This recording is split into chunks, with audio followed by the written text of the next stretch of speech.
Hey, this is Faye, and today we're gonna seek the sun and keep the moon and talk a little bit about Final Fantasy XIV's lovely cats, which are totally not cats. In fact, they vehemently deny all kinship with normal cats. They're totally cats, and we're gonna talk about it while we sketch some lovely art. And today's victim/volunteer is the lovely moon cat Mikan. And Mikan is the keeper of the moon, as you can see by the very large pupils. There are two tribes of Miqo'te, and we're gonna talk a little bit about both of them. But there is a lot of lore, so get ready for a long video, I guess. Alright, so let's get started on some catte lore here.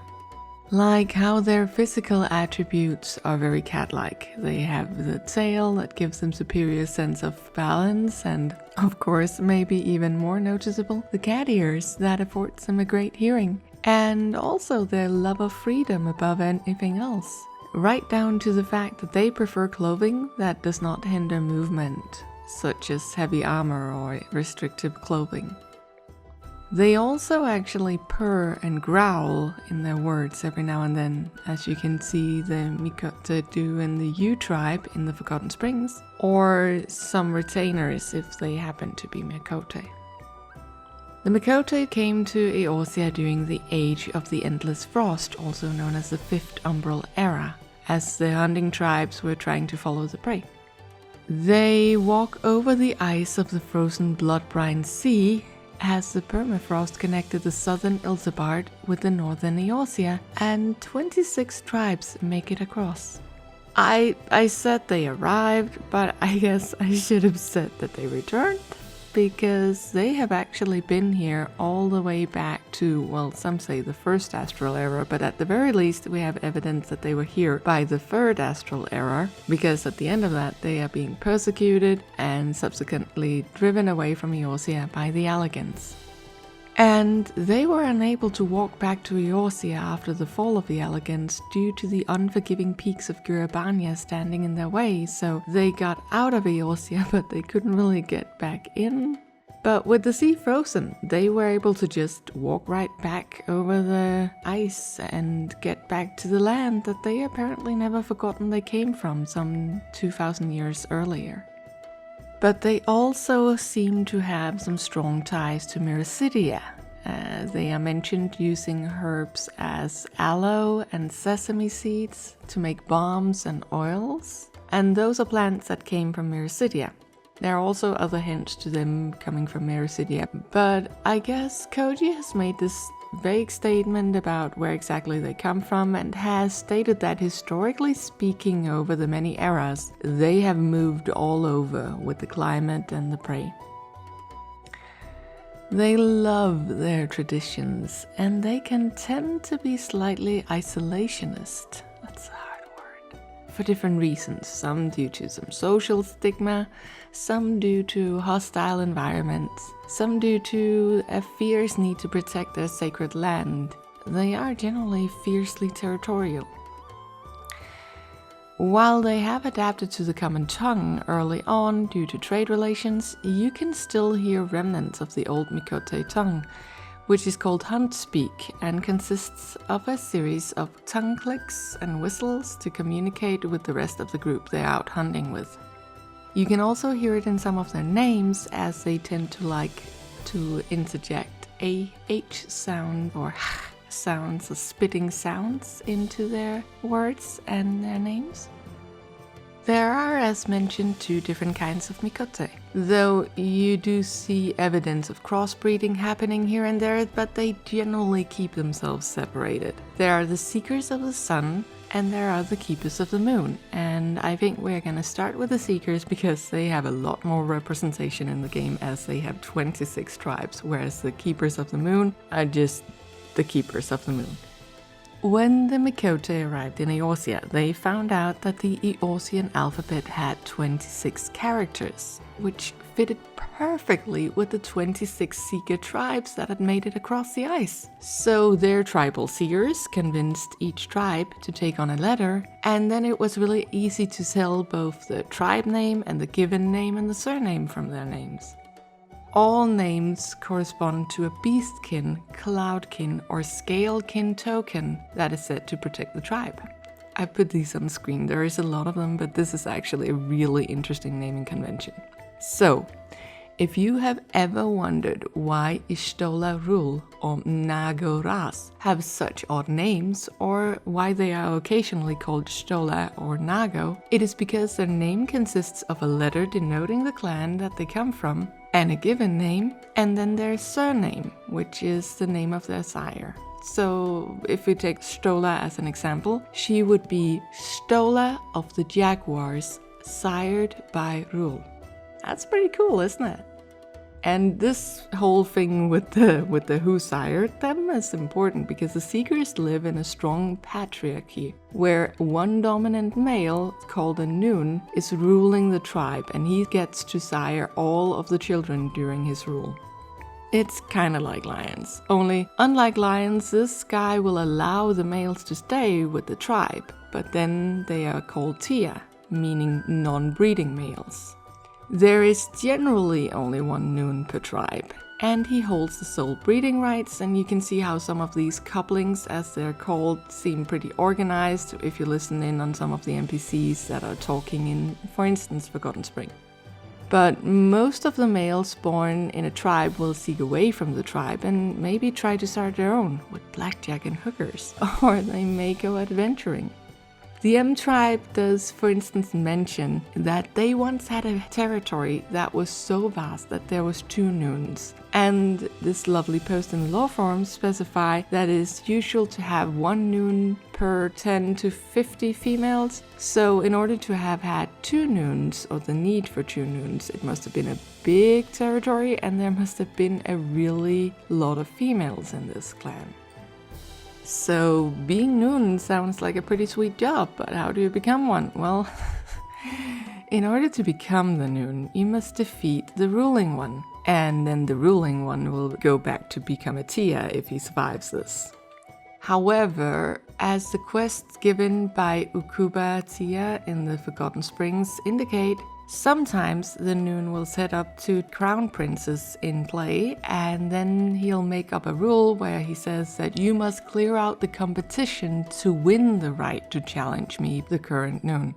And this creates sort of a power deadlock where he is not constantly challenged because they have to figure out when am I strong enough to beat that guy before I can go at Gramps. That's a really clever Noon. The Seekers of the Sun generally hunt during the day, and they worship Asima, the Warden, and they are found over most of Eorzea, in particular in Gurbania, Thanaland, Vilbrand, but some tribes like the Y tribe and the G tribe supposedly went all the way to Sharlayan. There were a few statements made by the NPCs that I felt added a little bit of feline flavor to the dialogue, and I've brought a few here. So, I could crop my tail as a penance is a statement that is used by one useless huntress after she has failed miserably. So I guess cropping tails is the thing.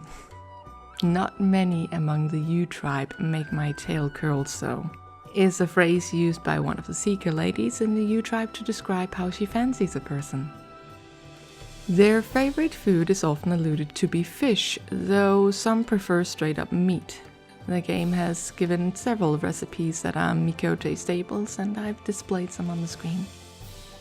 The Keepers of the Moon, on the other hand, are matriarchal, and they worship Menfina, the literal keeper of the moon.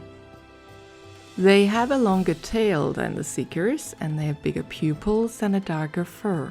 They generally hunt at night, unlike their Seeker counterparts, and their physique has evolved to facilitate this. They are primarily found in the Black Shroud, where some are poachers, and some have adapted to live in harmony with Gridania, even if they still carry the stigma of being potential poachers.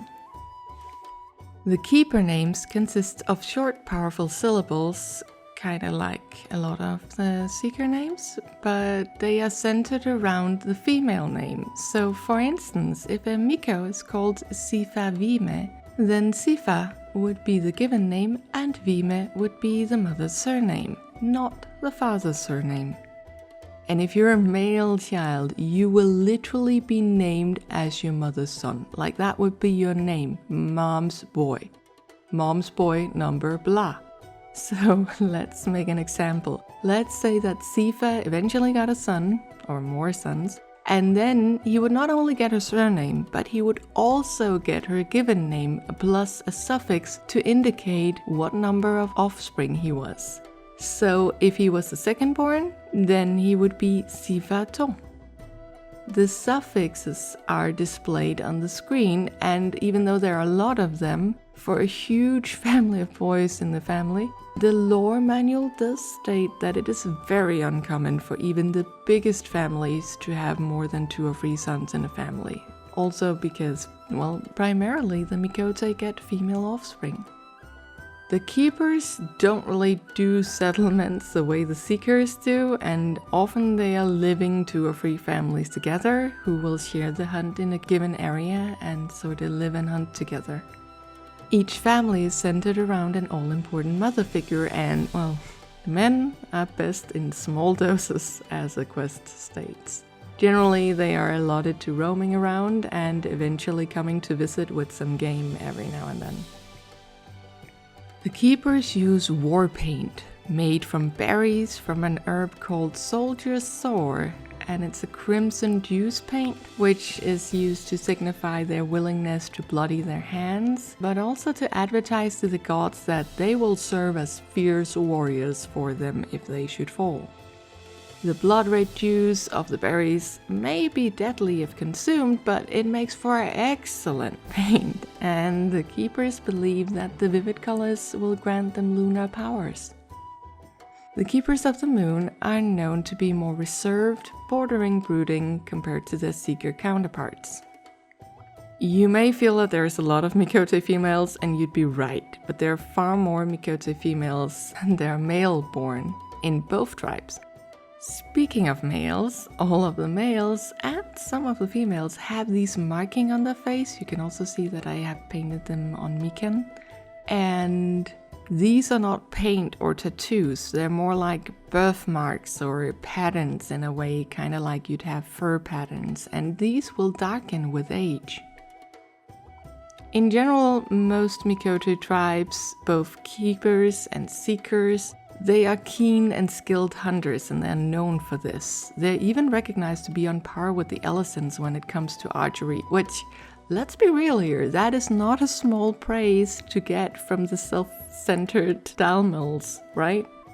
They prefer a short bow as it is easier to hunt with on the go in an agile and mobile way. But of course, being a hunter is not the only thing you can be if you're a Miqo'te. There are some Miqo'te dances in Ul'dah, and there is a long story behind that. You can also go into trading. The U tribe that lives in Forgotten Spring has historically been thriving on trade, but the interest has fallen away, so they became more isolated and ended up relying on hunting, but then people got interest in the region again because some ruins were found, and now they are hoping to resume the trade. The M tribe from the Peering Stones also trade, and one of the quests centers around how they are trying to gauge what the Ananta market needs.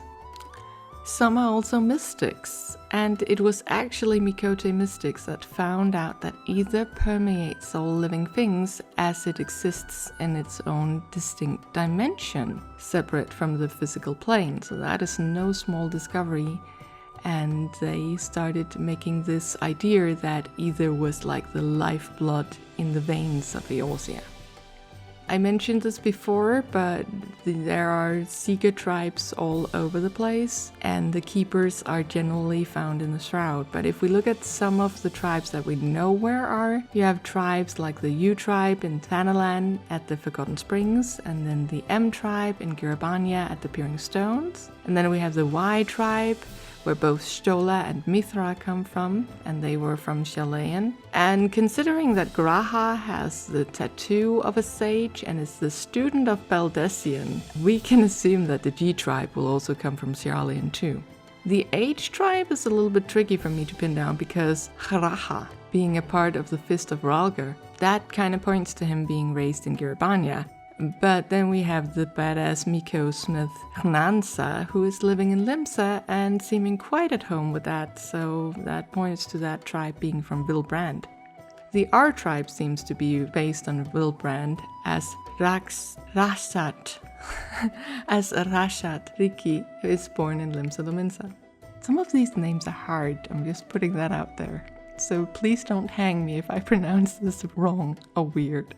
I should probably have put that disclaimer in the beginning, shouldn't I? Oh well, if you made it to this, I'm sure you can survive. Anyway, I think this is all I can cram into a video, and even then it's gonna be pretty long, but yeah. There was a surprising amount of lore on the Miqo'te, and I hope that you found some of this interesting or inspiring. I certainly learned a lot of new things I didn't already know about the Miqo'te when I had to research this and run all of the different quests, but yeah. If you made it to here, well, thank you. It means a lot to me. These lore videos don't do as well as the kill videos for obvious reasons, because, well, they are not as relevant to all people, but I really appreciate that some people do watch them and do find them helpful. This is the kind of thing, so the short overviews, inspiration for character backgrounds and lore backgrounds that I would have wanted to find more of on YouTube, so I guess now I'm making it. The make what you want to watch kind of logic, I guess, right? Thank you so much for coming along to this compilation of catte customs, and I really hope that you will have a wonderful day. Bye.